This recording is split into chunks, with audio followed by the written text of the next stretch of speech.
y con todo gusto para poderles aportar.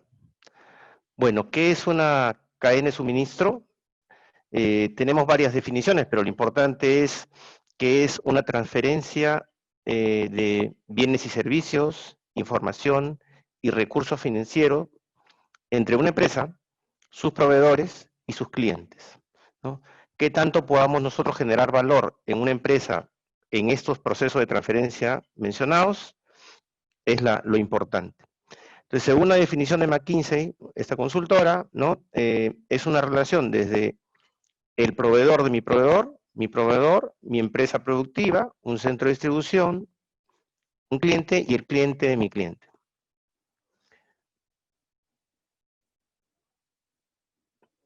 Como veremos según la metodología SCORE, que es el marco de referencia para cadena de suministro, de los cuales soy certificado en SCORE, una cadena de suministro está principalmente en nuestra organización, ¿no? Esta que está acá, que tiene un proceso de planificación, un proceso de compra, fabricación y entrega. Y a su vez, de su cliente puede recibir productos y puede devolver productos a su proveedor, ¿no? A su vez tiene reglas para poder gestionar su propia cadena de suministro. A su vez, el proveedor tiene un ciclo similar. Tiene un proceso de planeamiento, un proceso de compra, fabricación, entrega, y a su vez recibe los productos que le vendió a nuestra empresa y a su vez devuelve a sus proveedores, ¿no? De la misma manera, los clientes tienen un ciclo similar de planeamiento, compra, fabricación, entrega y devolución. Entonces, todo este amplio espectro es un proceso, un macro proceso integrado de planificación, compra, fabricación, entrega y devolución, y habilitación, que son todos lo que regula la gestión de esta cadena de suministro. Este es el modelo SCORE, como le dije, es el Supply Chain Organization Reference de APIX. ¿Ok? ¿Qué retos enfrentan las cadenas de suministro, ¿no? ¿Qué retos van a enfrentar ustedes como profesionales? Van a tener que lidiar con cadenas cada vez más grandes y complejas, un abastecimiento y distribución global, un mayor enfoque en valor agregado que en ahorro de costos, regulaciones y restricciones gubernamentales, un aumento de una conciencia verde que está muy fuerte en el mundo desde hace muchos años, acuerdos multinacionales y binacionales, cadenas muy magras, o sea, muy ligeras, muy vulnerables a crisis, y una continua y rápida introducción de nuevos productos. ¿Qué pasó? En este entorno actual de pandemia, pues nadie estuvo preparado, ¿no? Tenemos desde la parte de producción y supply, plantas que se detuvieron, ¿no? En la parte de transportación y logística, tanto marítima, aérea como ferroviaria o de camiones, al bajar la producción de las plantas, pues muchos de estos transportes se quedaron varados, muchos vuelos no podían salir porque los países no les permitían, y lo mismo, también en la parte de camiones teníamos problemas de cuarentena de los consultores, ¿no? Y del lado de la demanda que teníamos que las ventas se empezaron a retraer, ¿no? ¿Qué esperamos en el corto plazo? ¿Qué está sucediendo en el lado de la demanda? Pues está habiendo efecto látigo porque los inventarios se están golpeando muchísimo, ¿no? Porque todos los hábitos de compra y hábitos de consumo han cambiado producto de la pandemia en todo el mundo. ¿Cómo se ve que va a ser el racional de recuperación? Pues tenemos aquí varios sectores, ¿no? Tenemos la parte de alimentación, que es la que más se ha mantenido sobre la línea normal de demanda, en que tuvimos un primera etapa de aislamiento de restricciones, un segundo un proceso de estabilización, en el que tal vez nos encontramos ahora y hay un proceso de recuperación. Entonces vemos que, por ejemplo, en todo lo que es retail, el retail cae con la pandemia, y tal vez por esta época está empezando a recuperarse lentamente. En restaurantes y ocio vimos que hubo una caída terrible, hubo más la tendencia a domicilio, con lo cual se ha recuperado un poco, y esperamos en los siguientes meses ya llegar a una sensación higiénica progresiva. En lo que corresponde a viajes, pues igual también se desploman los viajes, esperándose hacia el próximo año, inicio del próximo año ya, una recuperación en todo esto que vemos en las cadenas de suministro actuales. ¿Cuáles son los rankings de los líderes globales en gestión de cadena de suministro? pues vemos aquí que tenemos a 5 empresas que lideran globalmente esto, ¿no? Está Amazon, Apple, McDonald's, Procter & Gamble y Unilever, que digamos ya están llamados por Gartner, la consultora especialista en estos temas, que tienen por lo menos entre 9 y 10 años entre los 5 primeros cadenas de suministro. Entonces, estas son las top globales. Dentro del ranking de este año, ¿no? Los 25 top para el 2020, se encuentra, bueno, Cisco, Colgate, Johnson & Johnson, Schneider y lo que ven acá. Los más conocidos, bueno, Nestlé, PepsiCo, Alibaba, interesante, ¿no? Y lo interesante es que cómo ranguean estas compañías, bueno, están entre la rotación de activos, la rotación de inventarios, el crecimiento anual de ventas, ¿no? Entonces, como ven, por ejemplo, compañías como Alibaba tienen un retorno sobre activos muy interesante, superior al 100%, y una alta rotación de inventarios, ¿no? Pues esto es un poquito para que sepamos quién es quién en el mundo de las cadenas de suministro. ¿Qué pasa en el mundo de las cadenas de suministro globales, ¿no? Unilever, que hemos visto que es uno de los top, de los masters, sienten que la agilidad de la cadena de suministro golpea el forecast, ¿no? El pronóstico. Y por otro lado, Coca-Cola, Mondelez, ¿no? Están recortando ese caos para poder atender en este entorno tan volátil, ¿no? Entonces, como les mencioné hace un momento, los hábitos de compra y consumo están cambiando, son muy volátiles. Es un entorno VUCA, como le llaman, volátil, incierto. Hay desempleo, actos inseguros, cambian procesos y protocolos muy rápido. ¿Qué dicen a esto los CEOs de las empresas globales, ¿no? Lo que dicen algunos profesores y CEOs dicen que cada vez que adicionemos SKUs, los tiempos de respuesta, inventarios y la performance de la cadena se afecta adversamente. Y por otro lado, se pone mayor énfasis en la agilidad de la cadena. Esto es la capacidad de reacción de una cadena de suministro de una empresa sobre la planificación, recortando los ciclos de planeamiento. O sea, los ciclos de planeamiento que anteriormente podían ser de 12 o 13 semanas, se están recortando, como dice aquí, a 4, e incluso los planeamientos semanales se están convirtiendo en planeamientos diarios prácticamente por la pandemia. Entonces, acá, por ejemplo, anuncian algo que es digno de atención, que es incluso los programas de inteligencia artificial no aplicarían, dicen algunos. Por otro lado, Procter & Gamble, que es otro de los monstruos globales, igual recortan SKUs para poder lograr que la demanda fluya, ¿no? En Coca-Cola, igual, también una declaración interesante, dice, están priorizando sin un rumbo claro para poder enviar los SKU core, principalmente. ¿Qué dicen los expertos, no? Por ejemplo, Gartner, que es una consultora muy importante, dice que hay que analizar muy bien a nuestras terceras partes en la cadena, o sea, nuestros proveedores y nuestros clientes, qué tan preparados y qué tan bien tienen sus planes de respuesta para entender qué tanto podemos manejar nuestra cadena. PricewaterhouseCoopers dicen lo mismo, ¿no? Dicen una rápida recuperación requiere preservar las habilidades y la capacidad, haciendo inversiones dirigidas para lograr agilidad. Casi todos hablan de agilidad. Bain, que es otra consultora de estrategia, dice el reducir los costos de supply chain representarán el mayor riesgo de negocio. Y finalmente AlixPartners, que es otro proveedor global de estrategia de los mejores, dice que ser fuertes, mira por la salud y el cuidado de tus trabajadores y enfócate en el efectivo, el efectivo y el efectivo. Entonces, como vimos antes, esta es la ruta por la que sigue o va a seguir la recuperación de la demanda en esta pandemia, ¿no? No tenemos una certeza, pero muchas de los pronósticos indican que estos son los periodos de recuperación, mayor o menor plazo según el país. Entonces, en cuanto a la cadena de suministro, ¿qué es lo que tenemos, no? Tenemos, como mencionamos, un periodo de planeación de la cadena, planeación de cada una de estas fases de compras, de producción y servicios, entrega y devoluciones, y tenemos unas reglas que manejan toda la cadena. Tenemos los procesos de los proveedores, como recordarán, y los procesos de los clientes.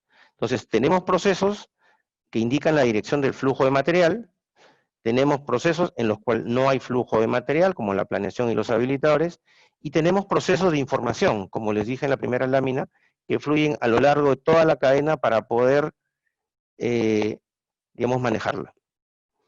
¿Qué más tenemos acá? ¿Cómo generamos valor a lo largo de la cadena de suministro? Dentro de la misma compañía, los procesos de la cadena de suministro, tenemos los productos, los indicadores y el servicio. Tenemos la estructura de la organización, las prácticas y políticas, los recursos humanos, la tecnología e información. Y por otro lado, de cara al proveedor, tenemos la estrategia y objetivos de nuestro negocio, que tiene que alinearse con los del proveedor, y las necesidades de los clientes, ¿no? Entonces, acá hay una relación vital, ¿no? Entonces, lo que indicamos aquí es que el desempeño de esta cadena genera valor cuando las competencias de la cadena están alineadas a las necesidades de los clientes, la estrategia de la empresa y los costos e inversiones. La incertidumbre. Lo que ahora manejamos, y en toda cadena de suministro se maneja mucho, es la incertidumbre. En este caso, se conoce como el efecto látigo, ¿no? O el efecto bullwhip. ¿En qué consiste el efecto? Es que tenemos a un cliente verdadero y final que puede tener una demanda estable, ¿no? Cada uno de nosotros es consumidor y sabrá si la demanda de un determinado producto para él es estable o ha cambiado en estos momentos de pandemia o es errática. Pero las compañías deben, ante la incertidumbre, hacer pronósticos sobre este cliente verdadero y final. Entonces, dependiendo de qué tan bien midamos a este cliente o pronostiquemos su demanda, vamos a impactar en los demás niveles. Este nivel 2 es el nivel del DRP o el Distribution Resource Planning, que es la parte de la distribución, ¿no? Es normal, se ve aquí que ya se va afectando, ¿no? A veces los distribuidores, para cubrirse de una demanda, ante una variación de la demanda, se cubren y la onda se empieza a expandir. Luego viene el nivel 3, que es el nivel de producción de plantas, ¿no? Y acá es lo mismo, ¿no? Para cubrirse el efecto de variación que ven en el nivel 2, se empieza a agrandar la amplitud.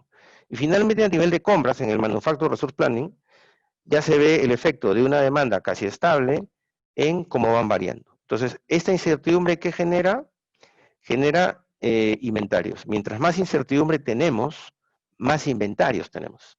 Y mientras más inventarios tenemos, menos capital de trabajo tenemos. Entonces, en los pronósticos podemos tener dos grandes resultados o grupos de resultados. Como le muestro aquí, es qué tan bien precisamos en la demanda final del consumidor. En la zona de agotados, perdón, en la zona de agotados, la demanda real es mayor que el pronóstico. En este caso, se afectan a las ventas. Si por otro lado nos cubrimos con demasiado inventario, la demanda real es menor que el pronóstico y acá generamos costos de inventario innecesarios, ¿no? Entonces tenemos que definir por dónde queremos ir, hacia una pérdida de venta o un exceso de inventario, ¿no? En los dos lados hay pérdidas, hay que definirlos. Entonces, en la parte de inventarios, como recomienda el Demand Driven Institute, tenemos un sistema de máximos y mínimos, ¿no? Hay un rango óptimo de niveles de inventarios y hay un rango de precaución. Tenemos los tiempos de reposición y posibles tiempos de desabastecimiento que hay que manejar para poder, obviamente, atender el pronóstico, ¿no? Entonces, recordemos que no todos los inventarios están en el mismo ciclo de vida. Dependiendo del estado del ciclo de vida del producto, se pueden manejar diferentes niveles de servicios y eso hace que se prioricen o se determinen las políticas de los sistemas de máximos y mínimos de inventarios. Por otro lado, ¿cómo se gestionan los pronósticos? Actualmente con Big Data, con Machine Learning, por ejemplo, acá pongo una lámina en que hablamos de un desafío, ¿no? De cómo generar los insights con Machine Learning, ¿no? La solución, en este caso, usa modelos de regresión con Machine Learning, alrededor de 200 modelos, utilizando el Microsoft Azure, que es un ejemplo, ¿no? Y que son herramientas que te permiten manejarte en este entorno tan incierto. En particular, con el COVID, la mayoría de Machine Learning tiene que incorporar este efecto para poder tener un pronóstico adecuado. O sea, todos los Machine Learning o las herramientas que han existido que no incorporan el efecto COVID en cada país, región, ciudad, deben estar teniendo muchos problemas en poder acertar en los pronósticos que les expliqué hace un momento, ¿no? Entonces, existen software de pronóstico como Yamasoft, que son de clase mundial, y Camelot, que trabaja con el MIT, que entiendo usted tiene convenio con el MIT, y que en esta pandemia incorporó esa variable del COVID, directamente del Johns Hopkins, y lo tiene gratuito por la pandemia. Ok, ¿qué revelan estos estudios de inteligencia artificial? Acá les muestro un survey de junio de este año de Llamasoft, que es uno de los mejores software en el mercado, en el cual de las 750 cadenas de suministro top globales, y lo que muestra el survey es que deja en evidencia algo muy interesante, que las eficiencias de las cadenas de suministro logradas en los últimos 30 años no harán que las cadenas sean más ágiles en el futuro. Y lo que en este momento están reclamando las cadenas de suministro o los consumidores es agilidad, ¿no? Esto es cierto desde la parte de compras como de cara al cliente. Los líderes de las cadenas globales reconocen que deben mejorar sus cadenas de suministro y el uso de analítica con inteligencia artificial se torna muy necesario. ¿Cuáles son los desafíos de empresa? ¿No? Notar, aceptar que son inhábiles de responder rápido y en forma flexible a los cambios del entorno. Las oportunidades es mejorar la visibilidad de la cadena, ¿no? O de los cuellos de botella a lo largo de la cadena. Los inhibidores organizacionales que tenemos es una percepción de falta de apoyo de la alta gerencia para estas adaptaciones. Y estamos hablando de las 750 cadenas top. Y los facilitadores tecnológicos para esto son el uso de inteligencia artificial y machine learning, ¿no?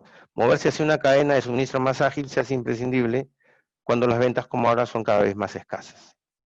Entonces, aquí tenemos algunos resultados de esta encuesta, ¿no? Solo les muestro algunos, ¿no? Las líneas, las barras azules son de los ganadores y las barras rojas son de los que no son ganadores, digamos, los que no destacan en las cadenas de suministro. Entonces, ¿qué es lo que más valoran? Es la capacidad de poder reaccionar a la demanda del mercado, tener modelo de contingencia para interrupciones en la cadena de suministro, o por ejemplo también poder ver qué gran valor le aportan la inteligencia artificial y el machine learning a las principales compañías. Bueno, poder proyectar una demanda con indicadores macro como geomercado, clima, competencia, impacto social, optimización de última milla, que es, digamos, entregas muy, muy rápidas, capacidad de planeamiento. Y también tenemos, por ejemplo, que prima más la flexibilidad que la eficiencia, ¿no? Se nota también una carencia, como lo mencioné antes, de soporte del alto nivel de la gerencia para una estrategia de omnicanalidad que es ahora muy necesaria en tiempos de transformación digital, ¿no? Y por otro lado, no partir los costos de flete. Entonces, ¿cómo es que enfrentamos nosotros todo esto que les he contado? Yo les voy a hablar de este modelo SCORE, lo enfoca desde 4 macro procesos o prácticas, ¿no? La parte de la mejora de procesos, ¿no? Analiza los procesos de la cadena de suministro que ya vienen prácticamente analizados de las mejores cadenas de suministro del mundo, ¿no? Y nos permite hacer un rediseño del proceso. Se hace un benchmark de la performance, o sea, compara la eficiencia de la cadena de suministro propia con las mejores cadenas de los determinados sectores en los que se mueve la compañía. Y nos permite tener unas métricas como les voy a mostrar más adelante. Hace un análisis de mejores prácticas, o sea, sugiere muchas prácticas que ya existan, hay alrededor de 500 mejores prácticas, y permite ver lo maduro de un proceso es dependiendo cuáles o cuántas mejores prácticas ya usa o incorpora. Y finalmente el diseño organizacional, que es muy valioso, que es quiénes son las personas que gestionan la cadena de suministro, ¿no? O sea, evalúa las habilidades y las necesidades para que la cadena tenga una adecuada performance, alinea el personal y las necesidades de capacitación con las metas internas, ¿no? Entonces, estas 4 variables, proceso, performance, mejores prácticas y habilidades, es lo que nos van a permitir, como orquestación de cadena, tener ese alineamiento, tener esa visibilidad de toda esta cadena de suministro. Entonces, esta es la primera parte, por ejemplo, la parte que corresponde a los procesos. Entonces, los procesos se pueden ver a varios niveles, como les expliqué antes, teníamos planeamiento, compras, manufactura y distribución. Hay un nivel 2 de configuración y un nivel 3 de elementos. Entonces, esta herramienta o estas metodologías nos permiten mapear muy rápidamente qué tan bien configurada está nuestra cadena o qué carente está nuestra cadena para poder complementarla, ¿no? Y de un sistema o de una situación como está, unas is, poder proponer un sistema to be que sea el más adecuado para nuestra organización. Como parte de performance, ¿cuáles son las métricas, no? ¿Qué medimos en una cadena de suministro? En una cadena de suministro o en una empresa, premiamos el retorno de capital, el retorno de la inversión de un accionista o un dueño de empresa, que tiene dos vertientes: incrementar la utilidad neta y la reducción del capital de trabajo. En la parte de incrementar la utilidad neta tenemos incrementar ingresos. Toda cadena de suministro que no pierda ventas, que gestione con innovación, con una adecuada relación al cliente y con una orden perfecta, o sea, un atendimiento perfecto de una orden, con toda seguridad va a generar ingresos. Por otro lado, puede optimizar costos en la gestión de compras, en la gestión de producción y en la gestión logística, con una adecuada planificación, con una adecuada gestión. Y por otro lado, en la parte de la reducción de capital, recuerden que les mencioné que la incertidumbre genera inventarios, genera coberturas, ¿no? Entonces, mientras más acertado sea nuestro pronóstico, mientras más alineada esté nuestra cadena de suministro, mientras más visibilidad podamos tener de los cuellos de botella, los inventarios se van a reducir notablemente. Y por lo tanto, las cuentas por cobrar y las cuentas por pagar de la organización, sé que hablamos entre ingenieros, pero es un tema muy necesario conocer, ¿no? También van a afectar el capital de trabajo. Y por otro lado, los activos fijos, si nosotros no gestionamos bien una cadena, vamos a tener fábricas muy grandes, o almacenes muy grandes, o maquinaria y equipos demasiado grandes e innecesarias para el tamaño de la cadena que estamos hablando. ¿Qué otro tipo de métricas tenemos acá? O sea, por ejemplo, como atributo de cadena de suministro tenemos la confiabilidad, la velocidad, la adaptabilidad que mide la agilidad, los costos y la eficiencia en la gestión de activos. Estos son 5 atributos. En la parte de la confiabilidad tenemos, por ejemplo, el cumplimiento perfecto de una orden, ¿no? De la cual esto es más completo que un on time in full, ¿no? Una entrega a tiempo y completa. Hay muchas variables para determinar el cumplimiento perfecto de una orden, ¿no? Y esto nos permite medirlas. En cuanto a la velocidad, es el tiempo de ciclo del cumplimiento de una orden. Qué tan rápidos o no somos para cumplir una orden. Muchos conocemos, por ejemplo, que hemos hecho algunos pedidos y vemos que no nos llega a tiempo o en el tiempo ofrecido, ¿no? Esto mide la velocidad. Finalmente, la adaptabilidad mide la adaptabilidad de la cadena hacia el incremento o hacia el decremento y una valorización del riesgo. ¿Esto qué significa? Por ejemplo, en esta pandemia, si, por decir, un producto que nosotros producimos y comercializamos cae dramáticamente la demanda, ¿qué tanto podemos reducir con nuestros partners, proveedores y clientes sin que afecte las cuentas por pagar de la empresa o las cuentas por cobrar, ¿no? Y nos permite también valorizar el riesgo en el que está la empresa o la cadena de suministro, ¿no? O sea, la estrategia de la cadena de suministro es la estrategia de la organización. Finalmente, el costo son los costos, cuánto nos cuesta servir, ¿no? El costo de la cadena de suministro, los costos de ventas, y la eficiencia de gestión de activos es el ciclo de la flotación de las cuentas por cobrar, las cuentas por pagar y los inventarios. Esta es la versión de SCORE. Les puse otra fuente, que es la fuente de Oliver White, y Oliver White mide, por ejemplo, el planeamiento de ventas y operaciones, muy necesario para alinear la cadena, la parte financiera, la parte del abastecimiento, los productos, la demanda y los mercados, ¿no? Son enfoques diferentes de métricas, y estas métricas se pueden comparar contra cadenas de suministro similares en nuestro sector, y de la región o del país. Entonces, ahora, el tercer punto eran las mejores prácticas que les mencioné en el esquema de cadena de suministro de SCORE, que es las mejores prácticas como la planeación de las ventas y operaciones. Entonces, tenemos aquí una parte de análisis estadística de datos, o ver desde los inputs de marketing, las cuotas de mercado, los nuevos productos o las compañías que compiten. En la parte comercial, de planificación de la demanda, lo que son las promociones, las ofertas, las negociaciones, y esto nos permite hacer un plan sin restricciones, hacer los planeamientos de los suministros, tanto para la producción, para la compra, ¿no? Las políticas de stock, y hacemos la planificación de acuerdo a la posibilidad de la empresa, la posibilidad financiera de la empresa, de acuerdo a los inventarios que permita manejar, o las inversiones que permita manejar. Y con esto se toman decisiones. Esta mejor práctica, que es una de las muchas cientos de mejores prácticas que existen para cadenas de suministro, tiene varios desafíos, como pronósticos que pueden estar desconectados de las variables de mercado. Como les mencioné hace un momento, en estos momentos tenemos una variable de mercado que es el COVID. Si no tenemos en cuenta eso en nuestro forecast, realmente nuestro forecast no nos va a servir, ¿no? La falta de comunicación entre ventas y operaciones, y una serie de conceptos en este aspecto. Por otro lado, tenemos, por decirles, ¿no? Acá tenemos los volúmenes de ventas y los coeficientes de variaciones. Mientras más agrupados esté la data, es más fácil pronosticar. Mientras más desagregada esté la data, más difícil es pronosticar. Entonces, como les decía, hay que encontrar un equilibrio entre la inversión en stocks, en inventarios y en niveles de servicio. O sea, cuánto stock necesito para mejorar un nivel de servicio de un 90 a un 95%, ¿no?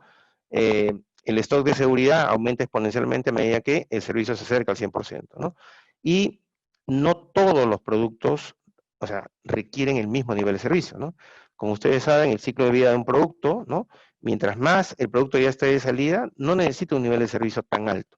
Probablemente un producto que se encuentre entre un lanzamiento o una madurez sí requiere un nivel de servicio alto. Y eso hará que en un ABC de inventarios y la variabilidad que encontremos, como la que mencionamos acá, podamos nosotros definir una política de inventarios adecuada con herramientas como SOP o con herramientas como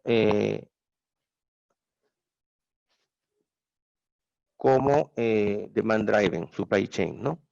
En las cuales, ¿qué cosa es lo que tenemos aquí? Es, digamos, un volumen de demanda bajo-alto y una variabilidad de demanda bajo y alto. Entonces tenemos aquí desde órdenes make to order, que es algo muy, muy disruptivo, o un sistema pool, ¿no? O forecast orientado por las personas, ¿no? O sistemas colaborativos como el CPFR. Entonces, este tipo de herramientas nos va a permitir visualizar nuestras cadenas de suministro y cómo podríamos irlas gestionando de mejor manera.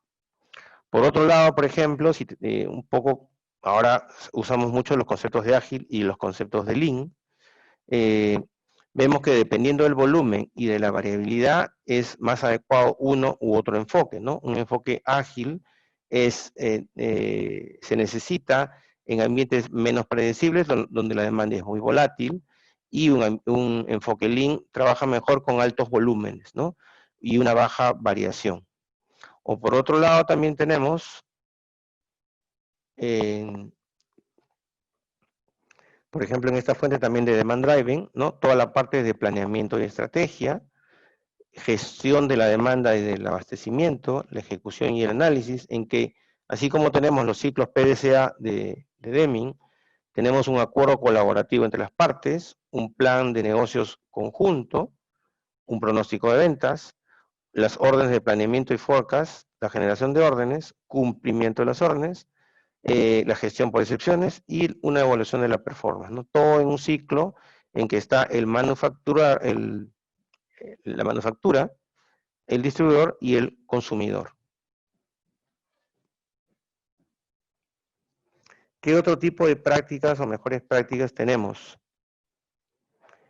Otra tendencia de McKinsey, que es una de las consultoras de estrategia más ranqueadas, hablan de las palancas de mejora de la cadena de abastecimiento que se pueden mapear con 6 drivers principales. Como podrán ver aquí, es muy importante la parte del costo. Como lo mencionamos, esto va al estado de resultados, ¿no? El costo de transformar un producto y distribuirlo. La parte del capital, que es la parte de los inventarios, ¿no? Y la parte del servicio, esto va a hacer que las ventas no se pierdan. O sea, estos son servicios que tienen relación con las ventas, la parte del costo y la parte de inventarios. Y la agilidad, que es lo que está primando en estos entornos tan volátiles como los que vivimos hoy en día. Entonces, en este entorno tenemos la parte de la planeación, que es sumamente importante, los flujos físicos de material, la gestión del desempeño, un manejo de pedidos, la colaboración y la estrategia. Entonces, aquí podemos ver desde planeación con analítica predictiva para la planeación de demanda, que son los modelos de Business Intelligence, de Machine Learning e Inteligencia Artificial, planeación de ciclo cerrado, y es posible automatizar las tareas de conocimiento. Una optimización avanzada de beneficios, obviamente todo esto son planes, ¿no?, que se van optimizando de acuerdo a un ciclo cerrado, y una planeación de escenarios. En la parte de flujos físicos, tenemos la automatización de actividades de depósitos, habrán visto ustedes los almacenes inteligentes, los vehículos autónomos e inteligentes para manipular, digamos, almacenes en grandes dimensiones, en grandes volúmenes, en turnos de trabajo mucho más extensos, o incluso en ambientes de repente no tan sanos para una persona, ¿no? Los interfaces hombre-máquina, los algoritmos de planeación logística y las impresiones 3D, con los cuales se pueden acelerar mucho todos los procesos de nuevos lanzamientos de productos. Como gestión del desempeño, tenemos un análisis automatizado de causas raíz, o sea, todo este sistema de Kaizen o de mejora se puede automatizar en cierto grado, tener una gestión del desempeño digital, transparencia online de las operaciones, y un manejo de pedidos, digamos, monitoreable, confiable de los pedidos online, una replaneación en tiempo real, un procesamiento de pedidos sin intervención humana, ¿no? Finalmente, un proceso colaborativo, una nube de cadena de abastecimiento. Ustedes han visto ya entre las mejores cadenas que hablamos, Alibaba y otras son totalmente digitales, ¿no? Una conectividad multicapa I2I y una estrategia final de microsegmentación y configuración dinámica de redes, ¿no? Esto que nos da, dentro de estos conceptos de agilidad, costo, capital y servicio, en la parte de servicio, como les explicaba, una reducción en las pérdidas de ventas, en la parte de costos, costos de transporte y almacenamiento, costos administrativos de la cadena, ¿no?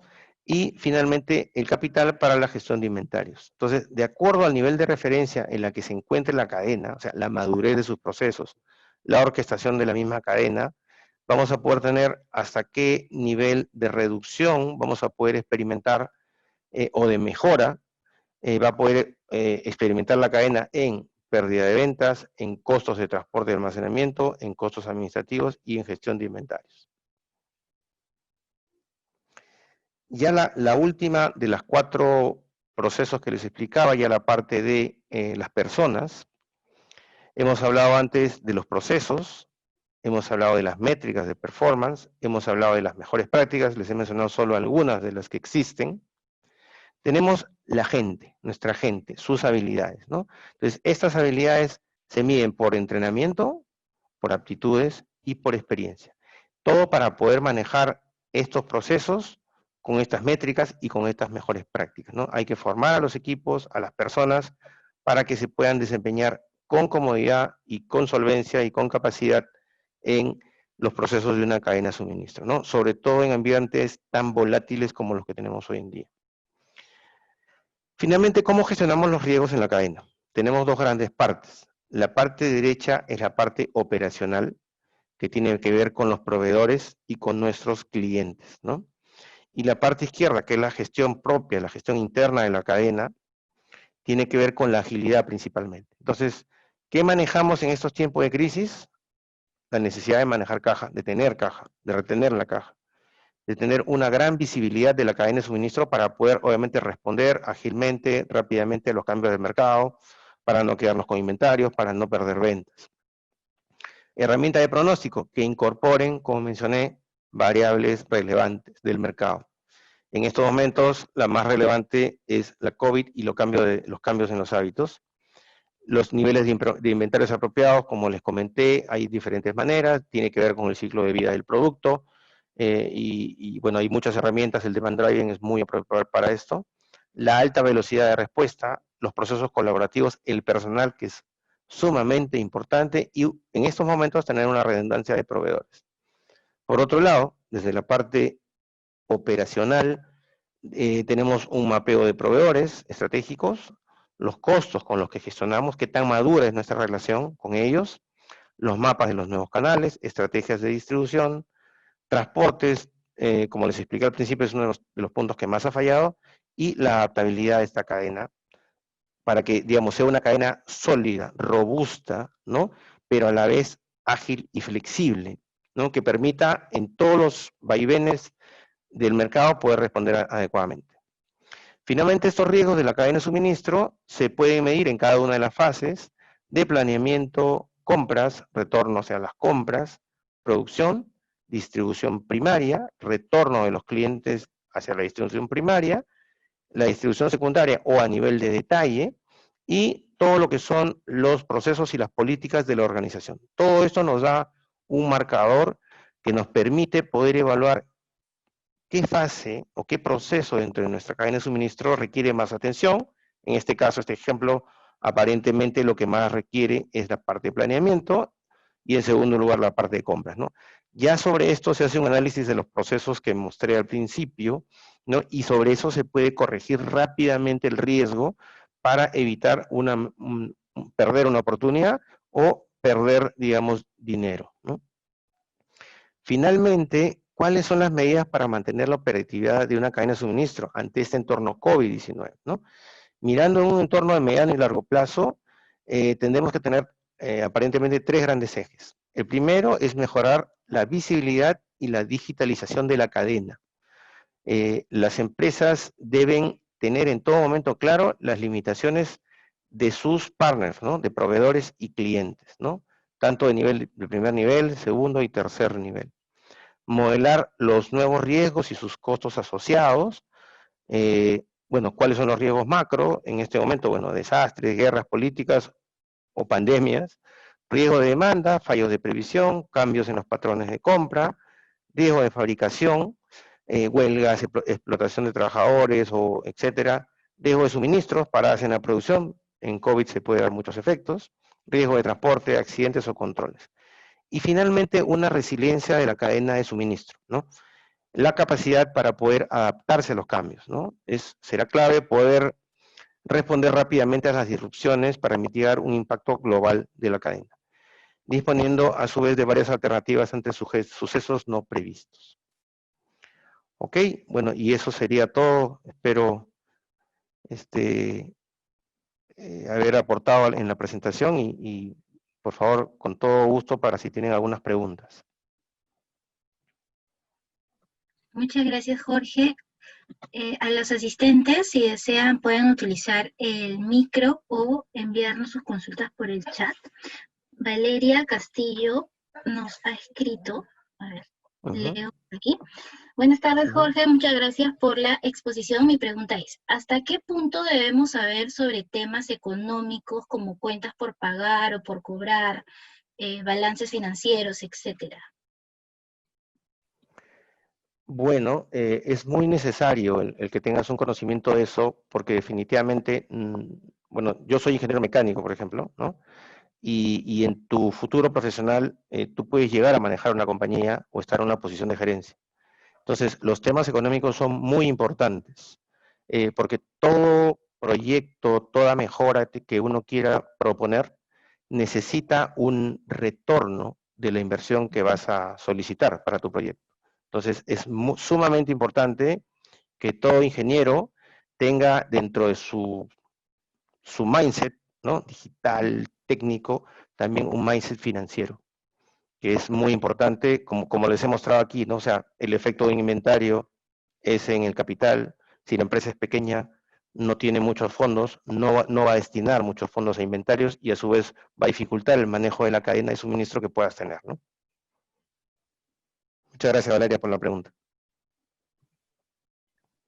¿Alguien desea hacer una consulta adicional? A ver, Julio, perdón. Hola, hola Jorge, ¿qué tal? ¿Cómo estás? Buena presentación. Mi pregunta era acerca de si actualmente, o sea, con las noticias de ahora de lo que sucede por parte de la política en Perú, también consideran como que estas cuestiones de manera significante, o sea, golpean de manera significante como lo ha sido el golpe que ha sido, que hemos recibido por parte de esta crisis sanitaria de la COVID, si es que la tienen en consideración. Sí, como les mencioné en un momento, todos los forecasts o los pronósticos tienen que considerar las variables del entorno, ¿no? Por ejemplo, una noticia, un entorno político como el que estamos en este momento, por ejemplo, puede hacer, no sé si en nuestro sector, pero de repente en otro tipo de cadena de suministro, que un determinado grupo de clientes se abstenga de poder comprar. O de repente una noticia política puede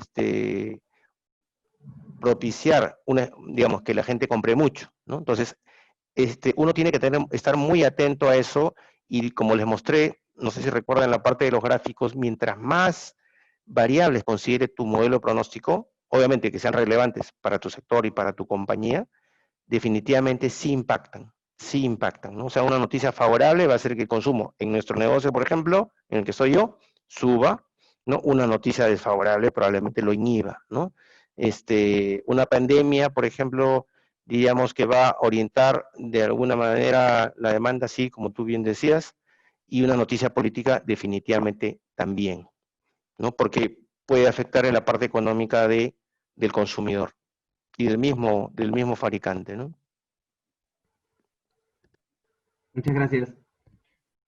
De De nada, acuerdo, Julio. Un gusto. a ver, Jenny estaba levantando la manito y luego tenemos dos preguntas Ujú, más en el chat. ujú. ¿Cómo no? Jorge, Jorge, buenas tardes, gracias por la exposición. Jorge, una consulta. Quería saber sobre el ajustamiento de sus indicadores. Me imagino que tenían una proyección para este año, pero por lo del COVID han tenido que reajustarse. ¿Cómo hacen el tema de del reajuste de sus objetivos? Muy buena pregunta, Jenny.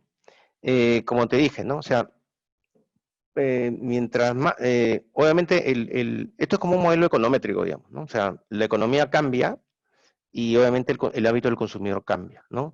Si tú tienes una buena propuesta de valor con un producto bueno, obviamente la demanda persiste. Pero el ajuste de indicadores tiene que ver justamente con el forecast, ¿no? O sea, por decirte, si tú empiezas a ver, o sea, y también lo dije en la parte de los horizontes de planeamiento, ¿no? Si los horizontes de planeamiento eran de 13 semanas o más, ahora se redujeron a 4 semanas, lo decía creo que Procter & Gamble, ¿no? Con esa reducción de tus indicadores empiezas a ver, o sea, se vuelve el manejo de la cadena más ágil, es decir, más táctico. Al ser más táctico, tú tienes que ver si, por ejemplo, tú planificabas, no sé, rentabilizar, por decirte un tema, o de repente, si tenías un costo que tú tenías, por decirte que, voy a decir un número, un sol eh, por una unidad X, por un SKU, y ahora en una carencia de camiones, no porque no hayan camiones, sino porque no hay choferes para manejar los camiones por las cuarentenas, obviamente ese costo va a subir. Al subir tu costo va a bajar tu margen y eso tiene que hacer que adecue estos indicadores. Entonces tienes que evaluar muy, muy fino, ¿no? Y por eso es muy importante que la cadena de suministro integra a toda la compañía. O sea, integra desde investigación y desarrollo hasta el área comercial y marketing, ¿no? Entonces, el ajuste se da porque todas las variables empiezan a cambiar, ¿no? Uno, que tienes que observar el mercado, ¿no? Las acciones de los competidores y tus mismos resultados. Y como los horizontes de planeamiento se van reduciendo cada vez más, eso te permite un manejo muy, muy cercano del mercado. Muy, muy cercano. Ahora, el uso de herramientas tecnológicas como las que les comenté, te van a permitir que tú tengas más tiempo para analizar, ¿no? Si usas Big Data, mejor todavía, ¿no? Y con eso tú vas a ir ajustando tus determinados indicadores, ¿no? Por ejemplo, yo les mencioné 5 tipos de atributos, ¿no? El primero era la confiabilidad. O sea, si ya los medios de transporte o los transportistas no van a responder igual, o sea, el tener un pedido perfecto cada vez va a ser más difícil, ¿no? El tema de la velocidad es lo mismo, ¿no? Si mi velocidad era, por decirte, en un día te atendía un pedido, ahora tal vez voy a demorarme un día y medio porque estoy viendo la carencia de proveedores o de repente fallas de transporte, etcétera, ¿no? Y la adaptabilidad, que tan adaptable sea tu cadena, es lo que te va a permitir que tú te puedas mantener.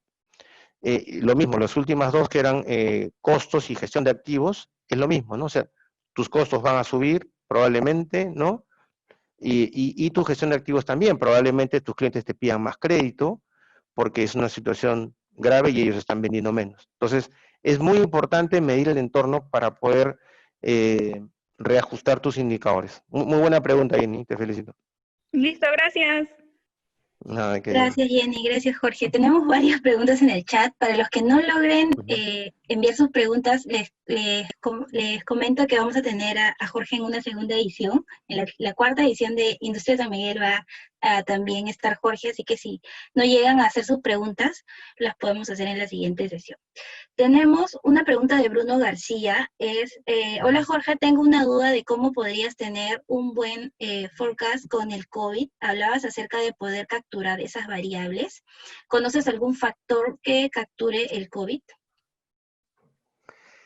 Sí, como les mencioné, existe hoy, y ustedes pueden verlo, es un demo, ¿no? El MIT tiene, con la empresa Camelot, han hecho una especie de convenio. Camelot es un desarrollador de software. Entonces, por ejemplo, ellos han usado la información de Johns Hopkins, que captura en todo el mundo cómo está desarrollándose la pandemia, ¿no?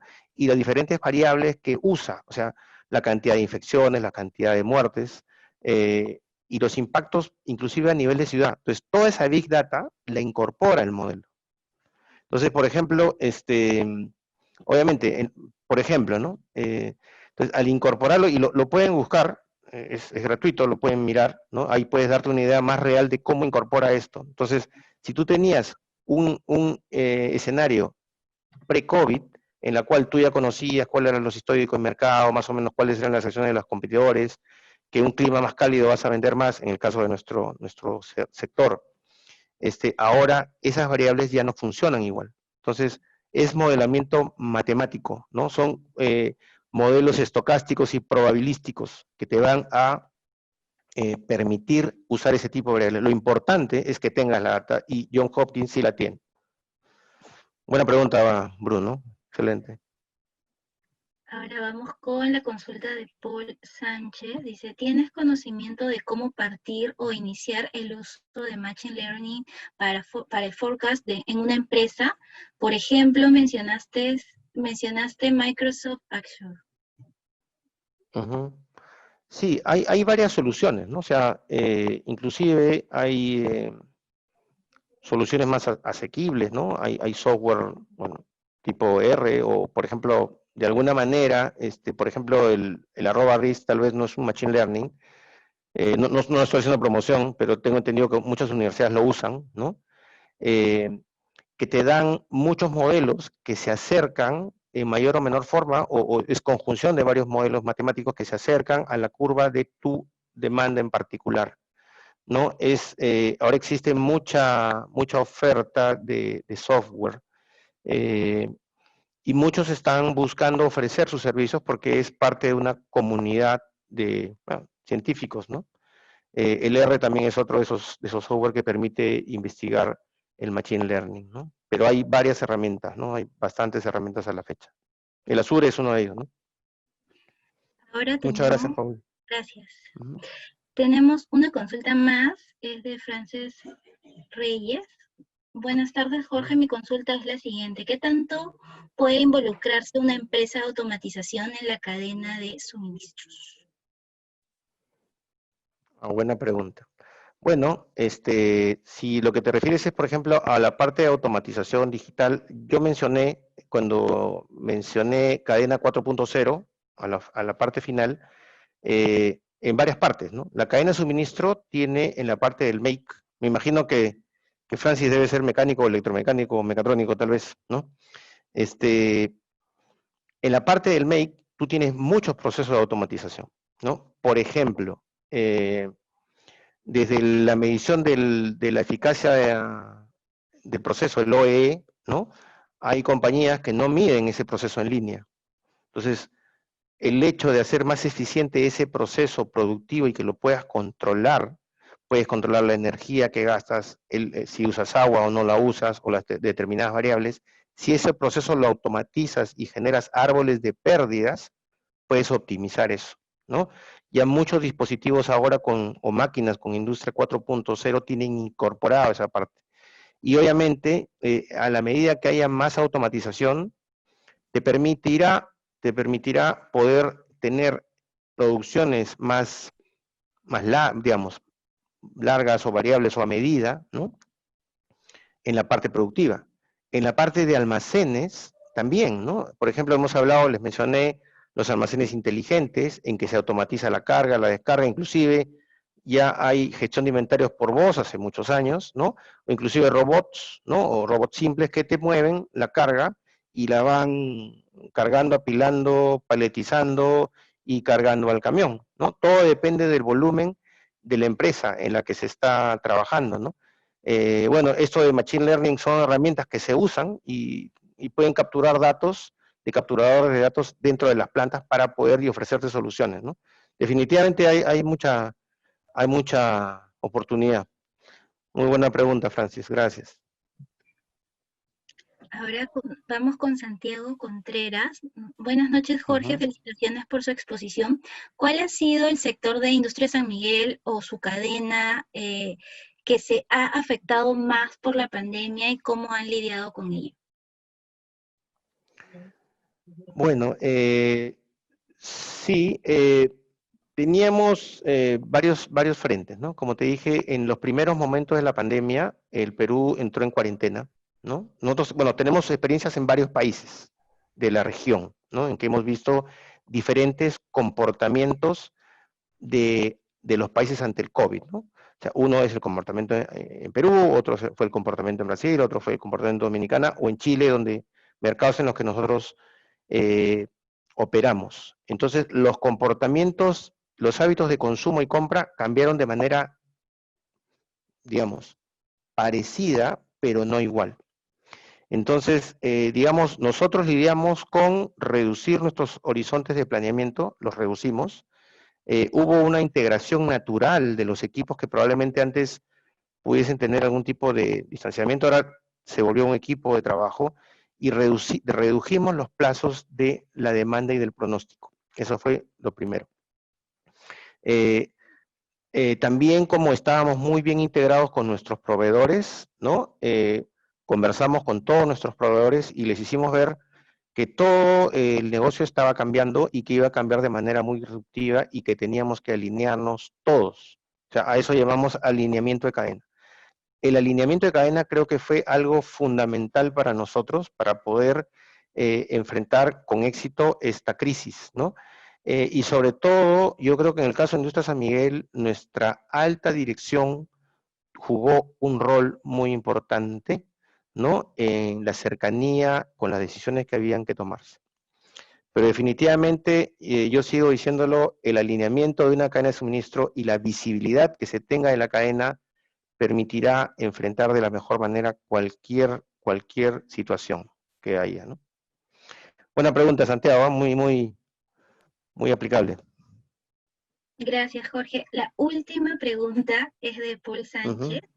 En un slide mencionaste sobre los retos a enfrentar y había uno de enfocar más en valor agregado que en ahorro de costos.